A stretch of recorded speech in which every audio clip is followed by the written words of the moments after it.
আসসালামু আলাইকুম, আপনাদেরকে স্বাগতম জানাচ্ছি আমার নতুন একটি এপিসোডে।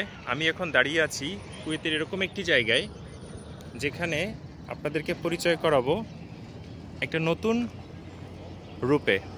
আমার সামনে দেখতে পাচ্ছেন এই যে অনেক পশু পাখি, হাঁস, কবুতর, মুরগি, টার্কি মুরগি, বিভিন্ন দোকান, শপ।